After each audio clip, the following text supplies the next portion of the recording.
Wollt ihr den wohl geschichtsträchtigsten Ort Europas besuchen?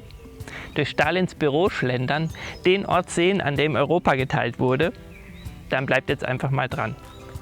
Ob sich der Besuch von Sizilienhof für euch lohnt, werdet ihr nach dem Video wissen. Wir werden zusammen die klassische Schlossrundtour machen, bei dem ihr alles Wissenswerte erfahrt. Am Ende gibt es dann wie immer noch ein paar praktische Tipps. Dann kommt jetzt einfach mal mit. Wir fliegen zunächst nach Berlin, über den Alexanderplatz hinweg in südwestliche Richtung, bis wir Potsdam an der Glienicke Brücke erreichen, dem ehemaligen Agentenübergang. Direkt am Jungfernsee liegt unser heutiges Ziel, das Schloss Sizilienhof. Eingebettet in den Neuen Garten, einem riesigen Park, liegt das jüngste Potsdamer Schloss Sizilienhof. Baustart war kurz vor dem Ersten Weltkrieg. Es ist somit das letzte Hohenzollern-Schloss, was jemals gebaut wurde. Von außen vermutet man nicht, dass es im Innern 180 Räume gibt. Es wurde bewusst so kaschiert, denn kurz vor dem Ende der Monarchie war der Schlossneubau durchaus umstritten, gab es doch bereits genügend andere Regierungsbauten in Potsdam und Berlin. Und ein Kaiser oder König hat hier auch nie gewohnt. Dafür aber das Kronprinzenpaar Wilhelm mit der Namensgeberin Prinzessin Cäcilie. Auf einer Englandreise hat dem Kronprinzen der Tudor-Stil so gut gefallen, dass er Sizilienhof mit den dafür typischen Fassadenelementen bauen ließ. Eine Besonderheit sind die 55 unterschiedlichen Schornsteine. Mit dem Ende der Monarchie waren die Aufstiegschancen des Prinzenpaares natürlich dahin. Sie erhielten aber ein Wohnrecht auf Lebenszeit. In den 20er Jahren wurde Sizilienhof zum Treffpunkt der High Society. Später wurden hier auch Göring, Goebbels, Mussolini und Hitler gesichtet. Am Ende des Krieges übernahm die Rote Armee das Schloss. Im Innenhof erinnert die Bepflanzung mit dem roten Sowjetstern an das Ereignis, warum Sizilienhof weltweit bekannt wurde. Direkt nach dem Zweiten Weltkrieg fand hier die Potsdamer Konferenz mit Stalin, Churchill und Truman statt. Die offizielle Besichtigungstour konzentriert sich in erster Linie auf dieses Ereignis. Nach der Schiffskabine, dazu gleich mehr, führt die Tour dann durch den Weißen Saloon weiter in Stalins Büro. Das Herzstück bildet der Konferenzsaal, an den sich das britische Büro Churchills anschließt. Direkt daneben der amerikanische Arbeitsraum von Truman. Zuletzt sehen wir uns das wunderschöne Frühstückszimmer aus Prinzenszeiten an, bevor es über das Vestibül wieder nach draußen geht. Alle Mann an Bord! Als bekennender Fan der Seefahrt ließ sich Cäcilie einfach mal eine originale Kajüte ins Schloss bauen. Es ist einer der wenigen original erhaltenen Räume aus der Kaiserzeit, genauso wie der Weiße Saloon. Hier lauschte das Prinzenpaar mit seinen Gästen Konzerten, später empfing hier Stalin seine Gäste zum kalten Buffet. Ja, richtig gehört, Stalin trat als Gastgeber auf, schließlich war zu Kriegsende Potsdam sowjetisches Besatzungsgebiet. Neben dem Weißen Saloon Stalins Büro in der damaligen Originalausstattung. Der Raum diente zuvor Cäcilie als Schreibkabinett. In Vorbereitung auf die Potsdamer Konferenz wurden nahezu alle ursprünglichen Möbel des Prinzenpaares aus den benötigten Räumen in die nahegelegene Meierei gebracht, wo sie später leider verbrannten. Stattdessen richtete man die Zimmer mit Einrichtungsgegenständen aus anderen Schlössern und Villen ein.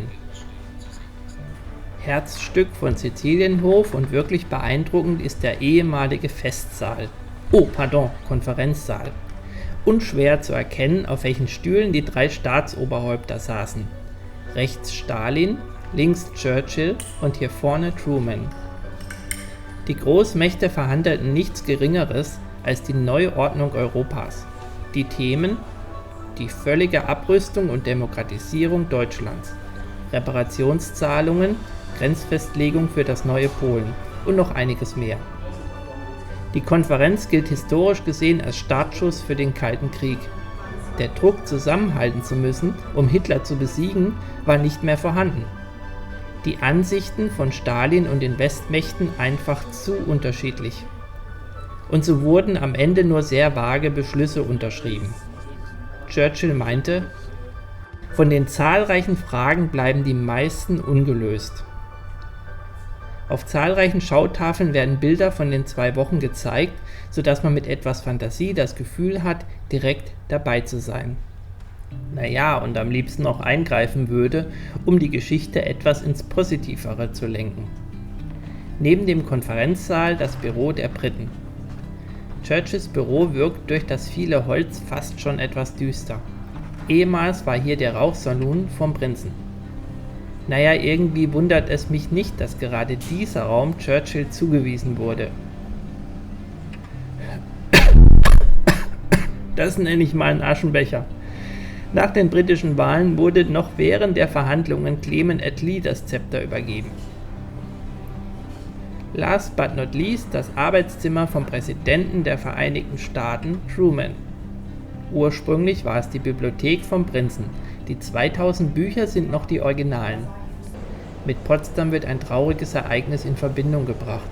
Der Befehl Trumans zum Abwurf der beiden Atombomben auf Hiroshima und Nagasaki erfolgte während der Potsdamer Konferenz, um genau zu sein, aus seiner Unterkunft in Babelsberg.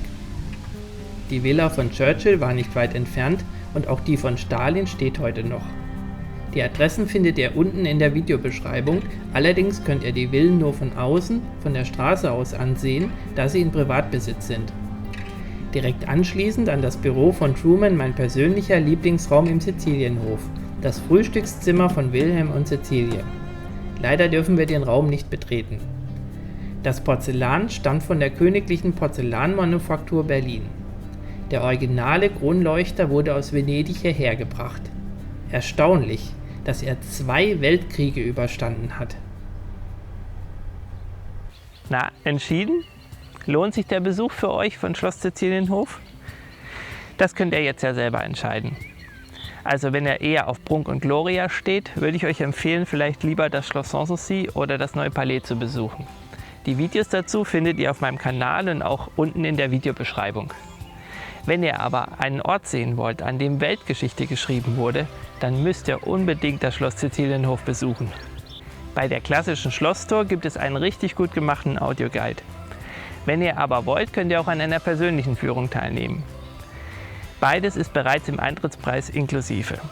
Ja, die Karten, die bekommt ihr direkt vor Ort an der Schlosskasse. Wenn ihr aber jetzt euch überlegt, an einem Tag mehrere Schlösser zu besuchen, dann empfehle ich euch das Ticket Sanssouci Plus. Ihr bekommt es auch an den jeweiligen Schlosskassen oder auch online. Die entsprechende Webseite der Schlösserstiftung verlinke ich euch in der Videobeschreibung.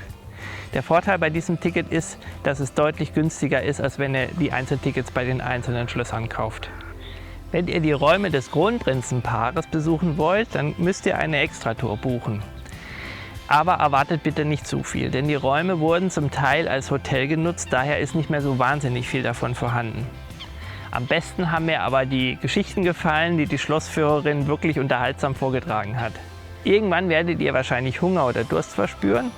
Dann gibt es direkt in Cäcilienhof dafür ein kleines Café. Oder ihr lauft ein paar Schritte zur Meierei.